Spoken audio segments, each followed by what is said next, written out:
says crafting is a dying art? I'm finding crafters all over the Middle Tennessee area who make unique items that'll be passed down for generations to come. Welcome to HandMade Tennessee. I'm Kimberly Vance with my special guest today, Linda Rhodes. Hi, Linda. Hi. Thank you so very much for coming today. This is the most unusual thing I think I've seen in a long time. You are a member of, what do you call yourselves, the Button Club? Our Manchester club is called General Coffee Button Club. Then we have one in Manchester called Tennessee State Button Society. And the other state organizations that I belong to just call themselves their state society, like Florida State Button Society. Button Club. I'll tell you what, when you and I got to talking about this, I was like, I don't understand. A button club? What do you do in a button club? Well, you hunt and try to find buttons, older ones especially, of any kind, not really modern ones because you can find lots of those around, but the older ones. And you try to find as many as you can. You study and try to identify them, then you mount them. Well, when I was talking to folks, I said, you know, who's going to be on your show today? And I said, well, I'm having Linda, she's doing buttons. They were like, oh, I love the Button Club. So-and-so's a member of the Button Clubs, you know, various ones. And so I was surprised because this is like the most well-known hidden secret around. It is, but, you know, we've tried to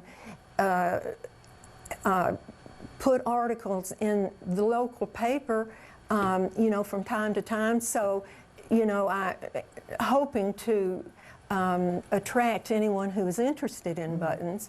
But so far we didn't have much success with that. So I'm hoping today will work out better. All right. Well, great. Yeah, we'll find us some more button-ears. Oh, that's a good button-ears. Feel free to use that if you want. So we were talking also a little bit earlier about how this is, in just a small way, is sort of akin to scrapbooking. And you'll show us, you'll give us a demonstration in a little bit about how you make your button boards. Now, do you actually, when you leave the house, do you go on a quest to find buttons? Sometimes. We might go on that 400-mile yard sale that they have. That may not be the right name for it, but we usually find some buttons on that. But the antique malls are pretty well cleaned out. The antique shops are pretty well cleaned out because all of the collectors, you know, went there first. Right. So we find most of our buttons online. We buy and sell with each other. And when we go to like the state button shows, button dealers will be there. I have never heard of such, a button dealer. A button dealer. And they'll have boxes and boxes and boxes of cards of buttons in different categories, and you buy those buttons one at a time, not a whole card. Couldn't afford a whole card. I'd say not. And we have a lot of fun doing that. But that's our sources. Oh, well, but I want to ask you a question. Okay. What do you think is the most popular item today to collect? Well, would it be buttons? No. Actually, it's dolls. Dolls? Dolls. But buttons are close second. All right. I found that in an article and thought, well, anytime I do a program or anything like this, I'm going to ask that question because that's not an answer most people would know. Yeah. Years ago, I'd say in the 17th century, buttons were produced and embellished with precious stones, painted by well-known artists, and covered with gold and silver, but they were worn by the men. They wore them on their lapels, their coat cuffs, and their knee pants cuffs. The women were still closing their clothes with Looking eyes? Yes, but lacing. Oh, yeah. Then it got to about the middle of the 1800s. They decided they wanted to use buttons. The guys didn't need all the fancy bling. They probably weren't even wearing them by that time. So they started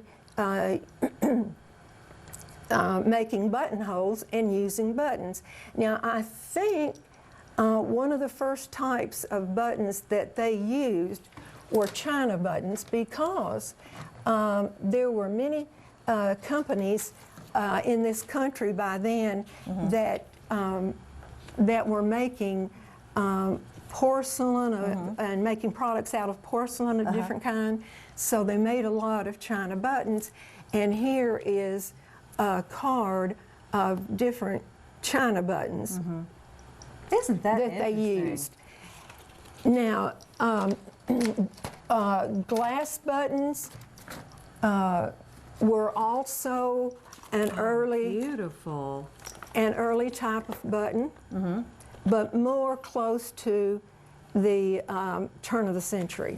Now, did you make all of these cards that your buttons are displayed on? Yes. Oh, wow. Yes, so that's really, I did. That's what y'all end up doing with your buttons, is making your display You cards. have to display them, or what good are they in a bag in a closet? Yes. You know, if you have them, you want to display them.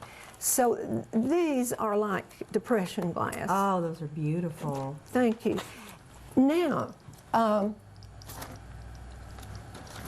along about the First World War, they started making plastic. And one of the first plastics was called celluloid. And I know most people have heard of celluloid. A lot of things were made out of celluloid. But you can find a lot of celluloid buttons right now. So they must have been very prolific at the time. Also, the China buttons. You can find China buttons before anything else. You know, as a general what, rule. too, I'm thinking that you could find some of these celluloid types. A lot of times, can you find them on old garments? Okay, that seems like that'd be a good source. It would, but if you were buying an old garment in an antique shop, they'd probably want an arm and a leg for it. If you go to, sometimes you can go to the thrift shops and go through those clothes, but the one time I did it, I saw there was nothing but modern buttons on them. So I didn't think that was a good source. Now, around the 50s, we the companies developed what we call bakelite buttons. Bakelite was also used for a lot of different things, like telephones, lamps, radio fronts. Well, I love that stuff. A lot of stuff. So here is a card of different kinds of bakelite. I can remember I had bracelets made out of bakelite. And you could wear 3 or 4 different colors of those things, and they were just plain round bracelets. And match everything in your outfit. I just love them. I don't know where they are today, but I loved them then. We need to find us a bakelite bunch, don't we, to make us some more? Yes. Well, how do you get your inspiration for, obviously this would be like all bakelite, how do you get your inspiration for the cards that you make? Do you have like a group of buttons and you think, well, this grouping would be beautiful together? Well, at the end of the year, each organization will have a competition, and we will have a list of the categories that they want us to present for judging. Some of these I'm showing you were competition buttons. Some of them won a second or third, one or two I've had to win a first, but not very often. There's always a lot of those older ladies who've been collecting since year one who have better buttons than I do. But here is one that I did for a competition that I just love, and the competition was 25 various and colored glass specialized to Art Deco. So I knew I had to get out my Art Decos. I thought the format that I used looked pretty Art Deco-ish. Yes, it does. So that's why I used it. I wanted to show you this one. This is not a competition board. It's just I had enough of these. Oh, these that's beautiful. are what are called junkies. And it's Junque, and I know that's a French word, but I'm not sure how they pronounce it, but we call them junkies. And it's where they take a metal circle and they just throw some things in there, and then they cover it over with acetate. Oh, that's beautiful. No two are ever alike, because they never land exactly the same, because they're kind of dropped in there. As you see, I'll show you, for example, this one has the same elements as this one, but they're not see the where same. the rod is, and they're not the same. Oh, that's neat. Well, all right. Well, can you show us how you get together your board and kind of what you use to make us a board? I finally noticed that I had several grape buttons. I'm not saying that very clearly, but G-R-A-P-E, grape buttons. And I decided, well, it's time to put them on a card. And so I selected a nice lavender board and decided that I wanted something a little more on there. So then I put another color on top of the lavender board. What kind of board is this? We always have to use mat board. Okay. And regulation, everything we do, it has to be 9 by 12. Okay. That is just Standard piece of mat board. Okay. Then after we finish, they fit these plastic sleeves, and the sleeves protect the buttons. And so that's why we always use them. So I cut a piece of, this is paper, and I found out the hard way that glue will not very long hold a paper to the board. So what works great for me are brads. I take 4 little brads and attach, and by the time with them, and by the time the buttons get on there, it all holds together real good. Yeah, that is nice. And where do you find your brads? Just at any store? Well, you can find the regular brads at any store, but I found the little colored ones at Michael's in Murfreesboro. The others are just regular size gold brads, and sometimes they distract, whereas I try to use the same color that I'm using on brads. And in this case, I decided I'd make it a little more interesting by That's cute. gluing on just a grape. All right, so how do you actually affix your buttons to your card? In this case, well, I drew some lines to kind of keep me straight. I will erase anything that shows after we're finished. I decided to go from large to small. This one is just a painted one, a wooden painted one. This one, you would never guess, is a compressed wood button painted silver. That's something else. And it's kind of hard to find them. Next, I'm going to fix this, it's hand-formed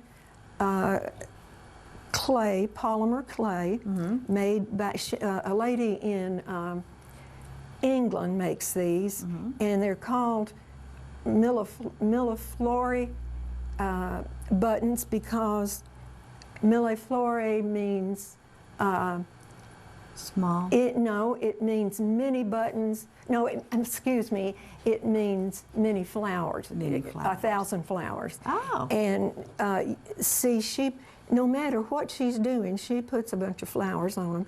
But as long as your subject is the main, yes, is main, item on there. largest You content. you can use it.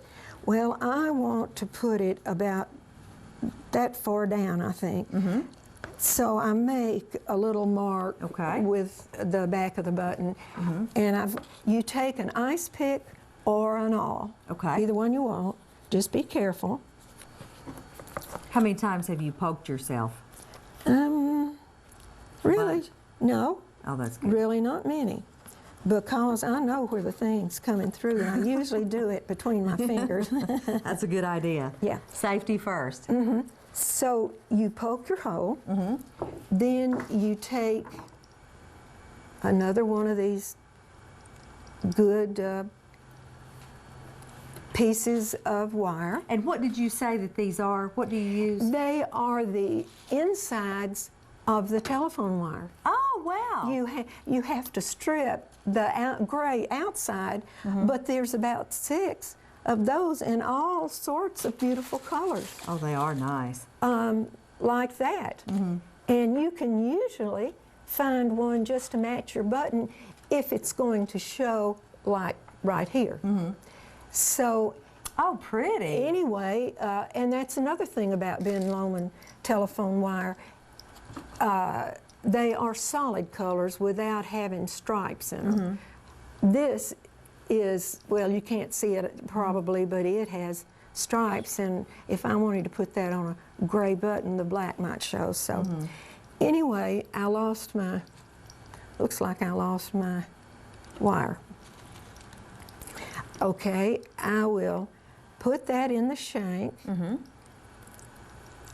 run the whole thing, including the shank, through the hole.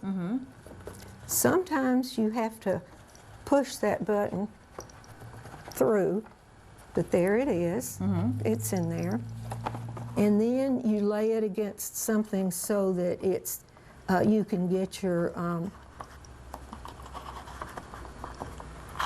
wire tied. And you twist it and see it.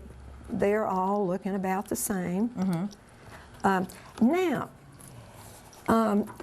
all of the ones that I was showing you have shanks, but if you sometimes, in fact, most of the times, you will find buttons with 2 sewing holes. So I want to put it right here, I think. And you just kind of have to guess about those holes unless you have holes big enough to stick your awl in. So I think I need a green one because, see, it's in the green part. Okay, let's see. And I don't think there are any lighter greens than this one. So you try and match it up. I try and match it up. Or sometimes some other color will look good. But no, Pretty. not that. All right. So I'll put this green in here. Run it through my holes. And I noticed that you've made 2 holes this time. You have to. Otherwise, I guess it would go right through the button.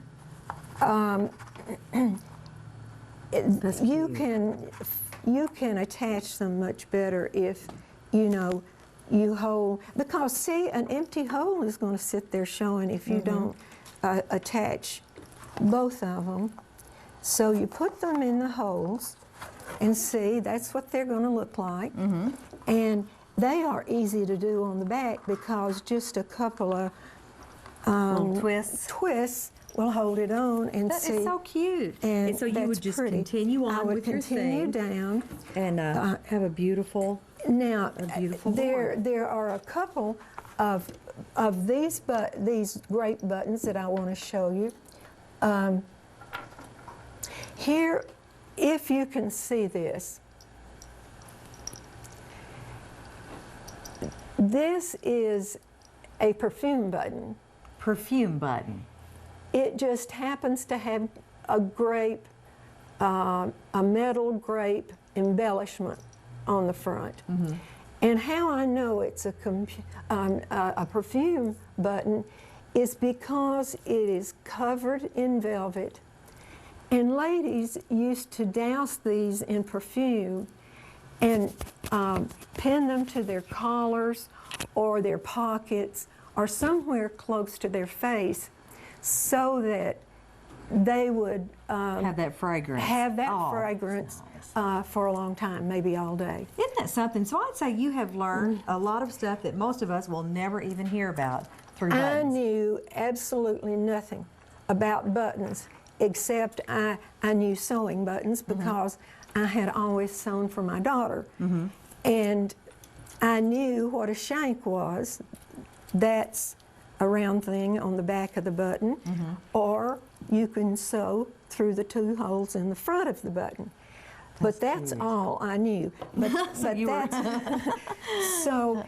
but see, we have programs, we have special guests, we study the special button books, and before long, you know, what we're talking, what you need to know, to get involved. Right. Now, what is this? That is so cute. This is a vase of button flowers. Now, I think we have time probably to make a couple of these. Yes. Yes, we do. And I have 1 or 2 more boards to show you. You take a pretty long length, however long you want. Use your scissors. For a minute I thought I didn't bring them. And it has to be pretty long because you're going to double it. Now, I brought, this is more celluloid buttons. You can tell by looking.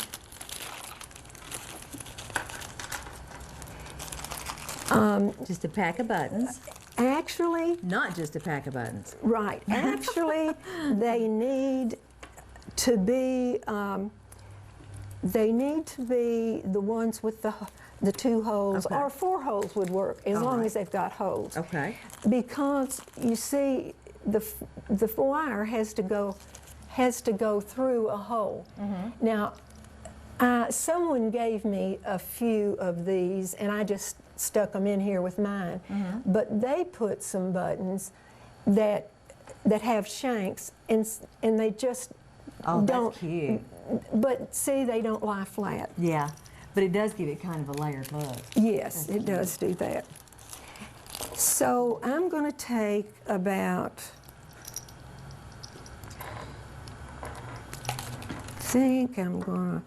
I have a certain order here I want to put them in. I'm putting the small one on top. So you're just running that through the hole. I'm just running that through the hole. And then I've got to run the other end through the other hole. Okay. And it's like you're sewing the button on. So you'll actually end up with like a double cord, a double stem, I guess you'd say. Okay. We're going to end up with that, yes. All right. So you put your first little flower, your first little button, They do look like flowers. at the very top. Now, if you don't keep them straight, they'll end up getting a twist in them.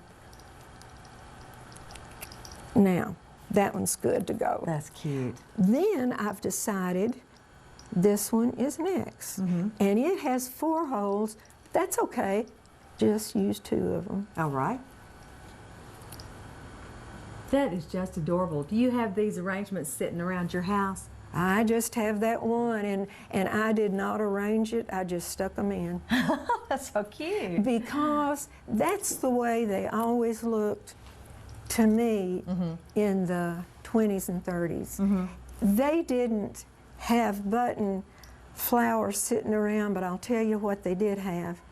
They had a lot of flowers, hollyhocks, and flowers that we don't see in yards so much today. Yeah.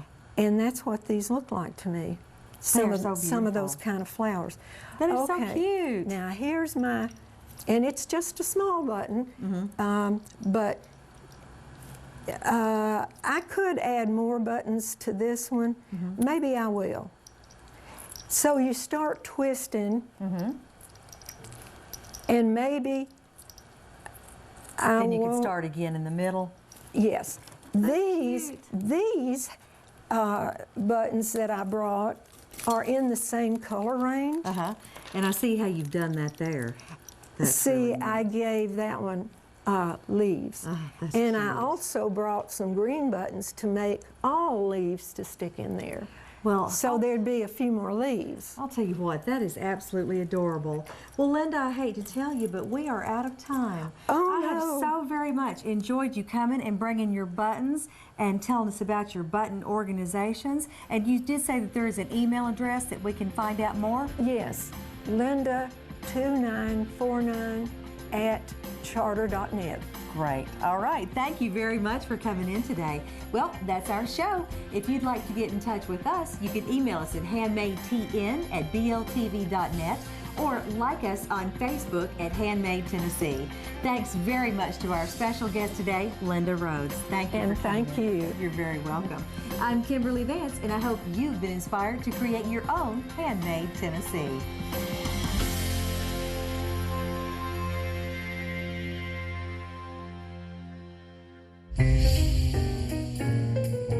If you enjoyed today's show, check us out on Facebook for other shows and information at www.facebook.com/HandmadeTennessee. You can also email us your comments or suggestions to handmadetn@bltv.net.